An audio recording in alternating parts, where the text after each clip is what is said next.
I was looking at the Royals and the Mariners from last year, and I was thinking, how did they get in? And what was a good division, and obviously they were a part of that, and the Royals did what nobody thought they could do, which is make the playoffs and have a great year. And so I looked at the pitching. Mariners had the best overall staff ERA in baseball. The Royals were not far behind. They were maybe just outside the top 5. And so they were close enough to the Mariners in pitching where you can say, like, that was a great pitching team. We see an equal strength. So then I pulled up the individual hitters pages on Fangraphs. Man, I forgot how amazing of a season Bobby Witt Jr. had.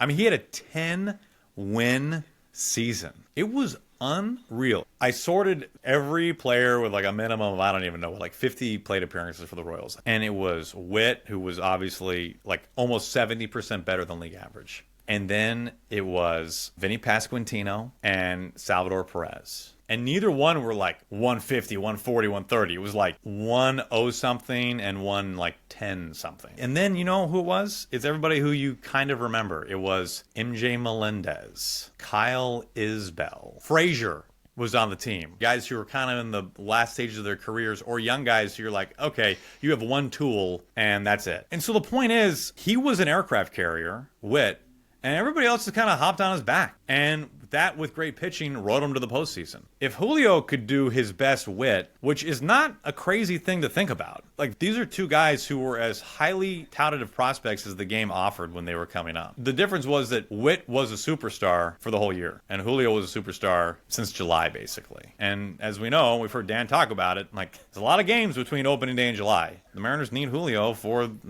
They need him for the whole thing. That's not to say, I want to be clear, that's not to say that Julio can't have a slump or shouldn't be given the grace to have a bad homestand or a bad 2 weeks or even 3 weeks. The point is, he and the Mariners, this is a Mariners thing as much as a Julio thing, they each need to find a way to just simply raise the floor. They need to get to a point where the lows don't make you take the headset off and go, is this the worst it's going to get all year? It can't get worse than this, right? That's what can't happen. Because when you miss out on the playoffs by a game in consecutive seasons, like, it doesn't take much, right? It doesn't take much to get that back.